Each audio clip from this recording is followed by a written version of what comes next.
Jason. Star Parker founded CURE, Center for Urban Renewal and Education, and Star, the abortion industry targets minority and poor communities. Should these videos be a wake-up call to them? They absolutely should be a wake-up call, but unfortunately, they probably won't know about them because keep in mind, Planned Parenthood targets the most vulnerable in our society. These are desperate women in desperate situations in desperate communities. They pretend that they're giving them paperwork to tell them they're selling their child's parts out for profit, but these women are illiterate more often than not. No, this is a travesty. This is something that the nation should be very concerned about, and the pastors of the communities where they have Planned Parenthood industries should be very, very concerned and should be at the front of the line to stop this horrible crime against humanity in their neighborhoods. Planned Parenthood seems to be in full defensive mode at this point, trying to control the damage. Can it be controlled?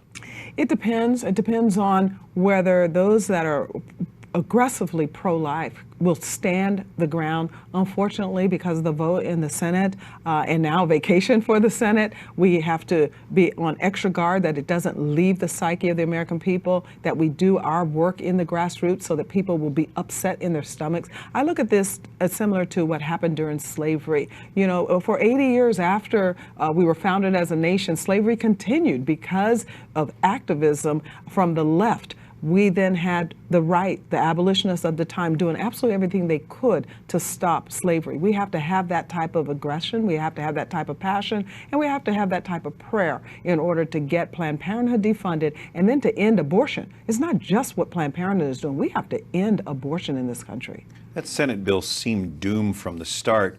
Can anything good come from that effort?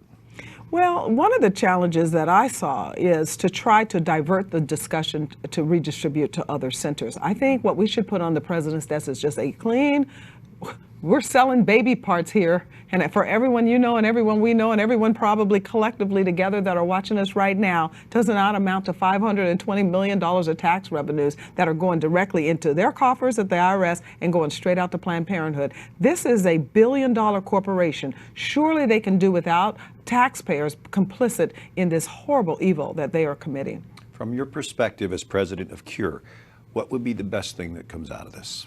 The best thing is to end abortion. One of the real challenges that we have as a country is during the 60s, when we were looking at civil rights law, when there was a movement to remove governmental barriers, we had some real cultural wars develop. We had a war on religion where we scrubbed our schools from God. We had a war on marriage to where they interjected birth control. 5 years after Dr. King's death, we had Roe v. Wade as national law. And then we had a war on poverty that says, don't worry about the consequences. We have safety nets. We've got to end abortion. And then we've got to reinterject God's kingdom in our curriculum, in our Christian Catholic schools, so that we can recover the next generation. Star Parker with CURE. Thank you. You're welcome.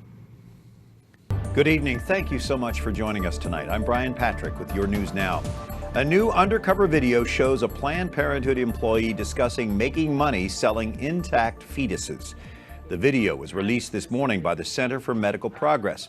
It features a woman identified as the Director of Research for Planned Parenthood Gulf Coast.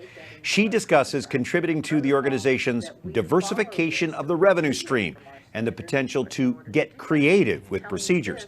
The Center for Medical Progress says the video clearly shows Planned Parenthood is willing to sell fully intact aborted babies to buyers. Whenever you're talking about fully intact fetuses in the context of fetal tissue procurement, those are situations where no feticide like digoxin or potassium chloride, no chemical like that can be used to kill the fetus beforehand because that poisons the organs and the tissues. And so in that case, it's prima facie evidence of born alive infant cases. The Leiden has released a series of undercover videos that seem to show Planned Parenthood affiliates profit from fetal tissue sales. Planned Parenthood claims it's just being reimbursed for harvesting that tissue. The Senate bill to defund Planned Parenthood fails, but all is not lost. We go to Jason Calvi at the Capitol tonight. And Jason, what does this mean for the likelihood of stripping federal funds from Planned Parenthood? Well, Brian, the Senate defeat is not the end of the story. Conservative Republicans are looking at the idea of budget battles as a way to strip Planned Parenthood of federal funds. Now, this comes as the issue of Planned Parenthood continues to be quite hot on the campaign trail.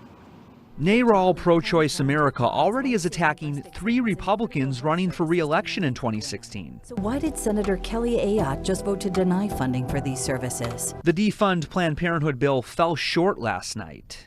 On this vote, the yeas are 53, the nays are 46. It needed 60 votes to beat a Democratic filibuster. We wasted the Senate's time with a bill to defund Planned Parenthood. The Senate vote was mostly along party lines. 2 Democrats supported defunding Planned Parenthood, while Republican Mark Kirk voted against it, as did the Senate Majority Leader, Mitch McConnell, not because he agrees with Democrats, but by voting with them, he sets himself up to call for a new vote later. Mr. President, I enter a motion to reconsider the vote. A Planned Parenthood budget battle could lead to a government shutdown.